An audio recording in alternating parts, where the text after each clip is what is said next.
So we have the next one, that's Michal from SIKE. He's also vice chair, or not vice chair, co-chair of the ECBN. And we now want to also, address the white elephant in the room somehow. What is going on at our neighbor countries, and of course, we said we are in a crisis mode somehow, and it's not only an energy crisis, it's also a conflict crisis. There's a war going on, and we wanted to show also or give an idea what creatives are capable of in helping to cover the downfall or the aftermath of such crisis. And I think SIKE, and we thought in the preparation, SIKE is a very good example to show, how to create, on the border to Ukraine, shelters to different projects, and to really to help on site, so to say, the immediate help, so to say. So you will show us a little bit what you've done and what you do, and hopefully it's an inspirational talk also to how we can cope this crisis. Yeah, thank you very much. I will be talking about what we did as a response to the crisis.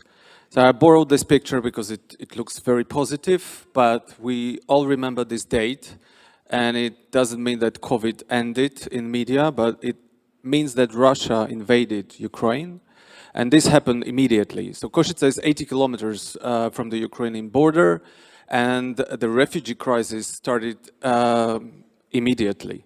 And the state and the official institutions are very, let's say, slow in reactions. So this is what was happening on the border, and this is a train station in Košice. So the NGOs, independent people, charities, they all gathered together and start helping with the banal basic stuff. So the response was immediate, and what was needed, just, imagine, you came with nothing from Ukraine and you ended up in Košice in the railway station, and you don't speak Slovak, you don't speak English. So the navigation system, so city or region or whoever should take care, they didn't make it, so the independent NGO did a navigation system. So we have this facility in Košice, which is one of the biggest culture centers in Slovakia, thanks to European Capital of Culture, and it turned into a refugee crisis center.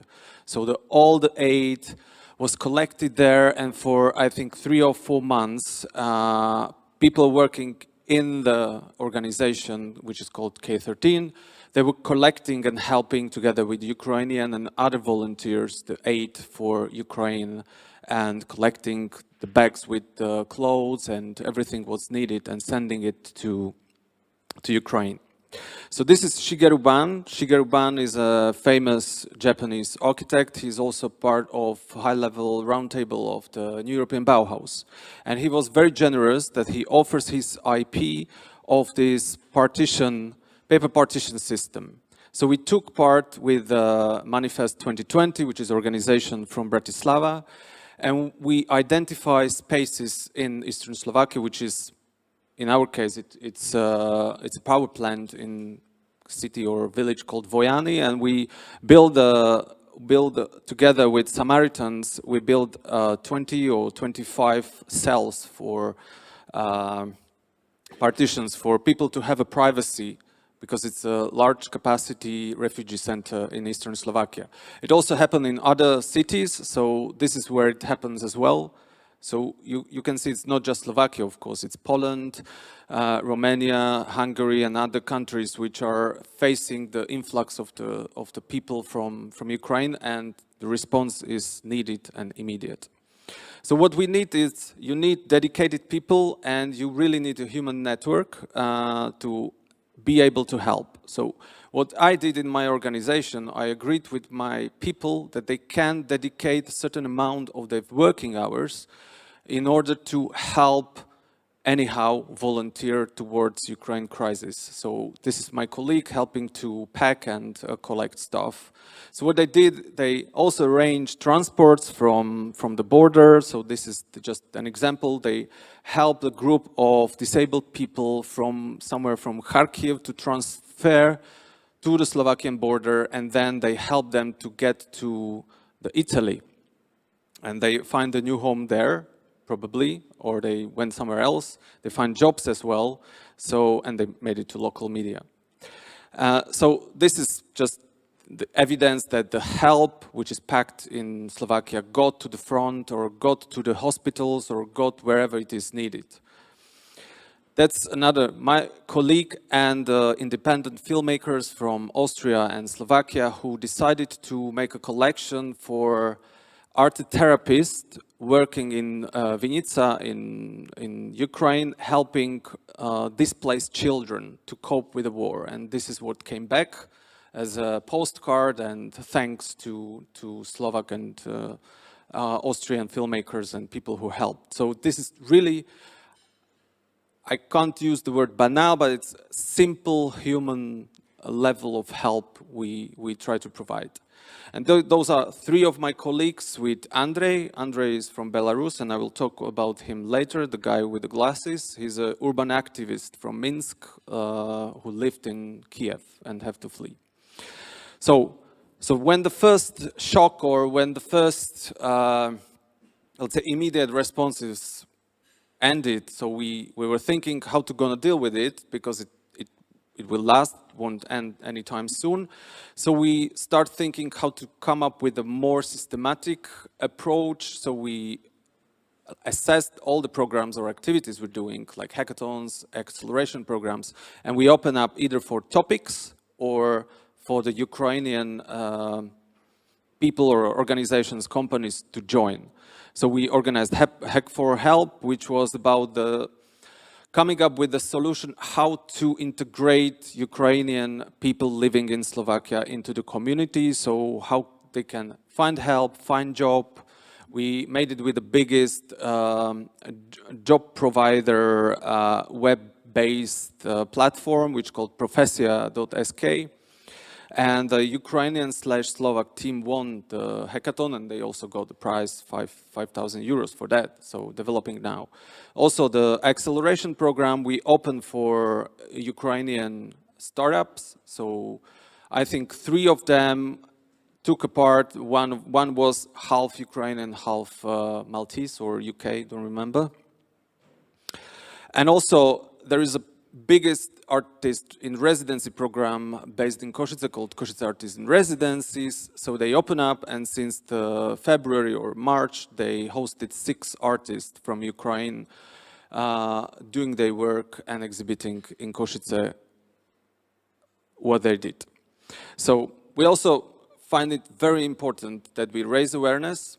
So this is very interesting mural, which was in Košice done by Interesny Kaski, which is Ukrainian crew, and it had to be removed because of some protection site issues. So the office of the heritage protection just protested, and it has to be removed, or had to be removed. So it was a digital project which worked with this emptiness, removal of something which was there before, and now it has this underlying interesting content of being a Ukrainian piece of art in Košice. So from tomorrow it will be exhibited on the same spot on that wall during the White Night Festival as well.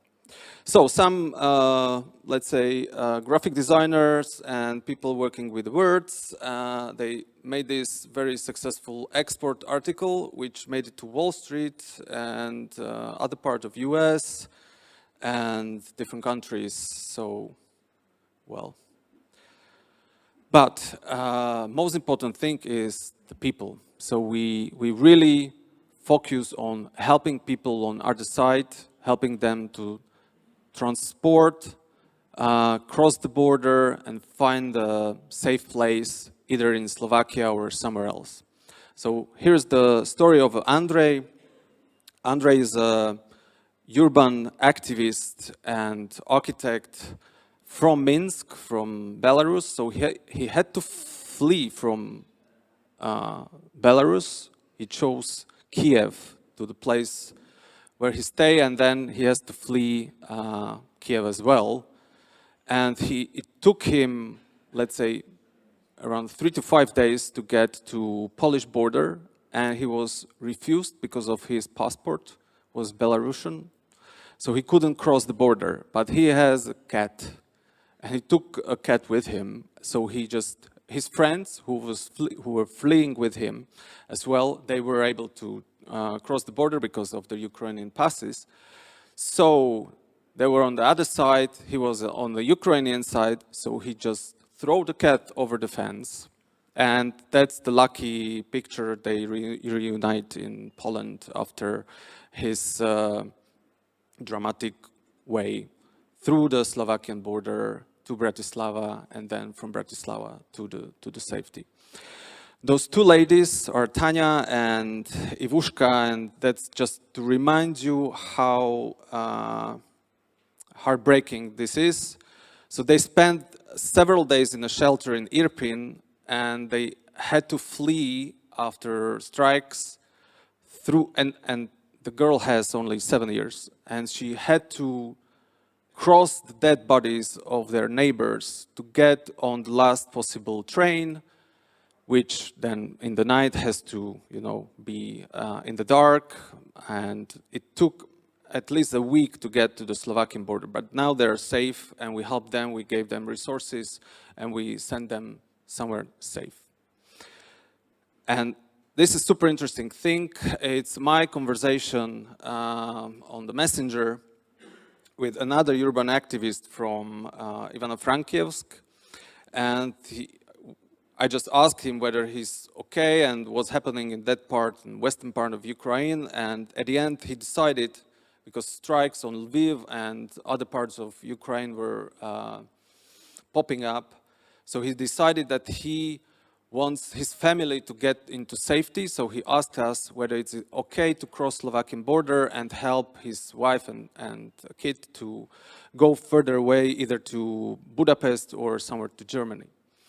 But what's most important thing, I asked him whether he's already recruited or what's happening, and he said there are different levels of readiness, or how army can adopt people who wants to volunteer or get to recruited. So he's now working on something which is called urban regeneration strategy after war, and it was in March already. And this happened. So he opens up the Restore Ukraine initiative, and it brings us to the topic of this conference, because they not only think about let's say restarting Ukraine, but they think in green. That's very, very interesting already. That this is just an example how to use the temporary structures and green approach. So I would end here with the 4 points I would like to highlight. Is that if we are in this situation, and we are lucky ones on this western part of a border, so the thing is that we need to act, not just talk. Talk is good if you want to raise awareness, but you need to act, you need to include, so be welcoming and help them to integrate, and most of all, be human. So thank you very much.